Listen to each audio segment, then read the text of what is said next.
আজকাল সবাই মুরগির উপর দুধ ঢেলে এই মজার ভাইরাল রেসিপিটা বানাচ্ছে, তাই আমিও ভাবলাম আমিও ট্রাই করে দেখি আসলে কি এমন হয় যে এত ভাইরাল। এখানে আমি 1.5 কেজি মুরগি নিয়েছি, এতে দুধ দিলাম, লবণ দিলাম আর রসুন আদা বাটা দিলাম। দুধ দিয়েছি 1.5 গ্লাস, রসুন আদা বাটা 2 চামচ আর লবণ 1 চামচ। সবকিছু ভালোভাবে মিশিয়ে প্রায় আধা ঘন্টার জন্য রেখে দিলাম। এতে মাংসের মধ্যে মশলা ঢুকে যাবে আর এর টেস্ট বেড়ে যাবে, যেটাকে আপনারা মেরিনেট বলেন। এরপর 1 কাপ দই নিলাম এবং ভালো করে ফেটিয়ে নিলাম। তাতে 1 টেবিল চামচ কাঁচামরিচ পেস্ট দিলাম, পাশাপাশি 1 চামচ লবণ, 1 চামচ গোলমরিচ গুঁড়ো, 1 চামচ ধনে গুঁড়ো, 1 চামচ জিরা গুঁড়ো আর আধা চা চামচ গরম মশলা গুঁড়ো দিলাম। এই সবকিছুই ভালোভাবে মিশিয়ে একটা সুন্দর স্পাইসি মিক্স তৈরি করছি। এটা হতে হতে জানিয়ে দিতে পারেন আপনি কোথা থেকে ভিডিওটি দেখছেন, যাতে পরের ভিডিওতে আপনাকে ধন্যবাদ জানাতে পারি। এরপর ছোট কাপ দিয়ে আধা কাপ তেল একটা প্যানের মধ্যে ঢেলে দিলাম আর এর মধ্যে 1 বাটি বাটা পেঁয়াজ দিয়ে দিলাম আর এটাকে ভালোভাবে ভুনে নিতে হবে, যাতে পেঁয়াজের কাঁচা ভাব পুরোপুরি চলে যায়। এখানে চুলার হিট মিডিয়াম করে দিয়ে ভাজতে হবে, একদম চুলার হিট বাড়ানো যাবে না, তা না হলে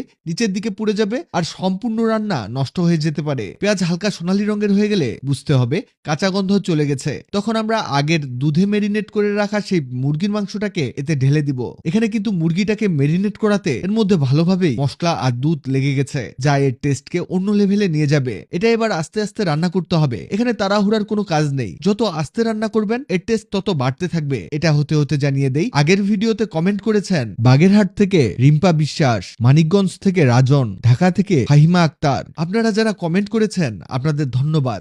এই দেখুন, এটা কিন্তু খুব সুন্দর একটা ঘ্রাণ ছাড়তে শুরু করেছে। এখন মশলাটাকে মুরগির মধ্যে অ্যাডজাস্ট করতে হবে এবং মাংসটা যাতে ভালোভাবে সিদ্ধ হয় সেজন্য ঢাকনা দিয়ে এটাকে ঢেকে রাখবেন। এভাবে রাখবেন 4 থেকে 5 মিনিট। এরপরে ঢাকনা খুলে আবারও কিছুক্ষণ ফ্রাই করে নিতে হবে। এখানে কিন্তু যথেষ্ট পরিমাণ সিদ্ধ হয়ে গেছে, যা আপনি দেখে বুঝে গেছেন। এবার এতে ঢেলে দিব সেই তৈরি করে রাখা দইয়ের মিশ্রণটা। এখানে কিন্তু ঝাল, লবণ সব আমরা আগে দিয়ে রেখেছি, তাই ঘাবড়ানোর কিছু নেই। এখানে যে অথেন্টিক টেস্টটা আপনি পাবেন অন্য কোনো রান্নায় এই টেস্ট আপনি পাবেন না। এভাবে একবার হলেও রান্না করে দেখুন, আপনি জাস্ট এর প্রেমে পড়ে যাবেন। দেখুন কত চমৎকার কালার এসেছে এবং এটা থেকে তেল ছাড়তে শুরু করেছে। এবার এতে দিতে হবে 1 চামচ টক দই। এখানে বেশি দেয়া যাবে না। ভাবছেন পুরো রান্নায় দই আর দুধ দিয়েই করা হয়ে যাচ্ছে? জি বন্ধুরা, এই রান্নাটা এজন্যই ভাইরাল আর মানুষ অনেক বেশি এটা পছন্দ করে। এবার এর মধ্যে বাড়তি ঘ্রাণ এবং টেস্টের জন্য অ্যাড করতে হবে কিছু কাঁচামরিচ। কাঁচামরিচ এভাবে কেটে দিলে দেখতে চমৎকার লাগবে। আর চাইলে ধনেপাতা কুচি এতে অ্যাড করা যেতে পারে। ধনেপাতা দিয়ে এটাকে নামিয়ে নিব।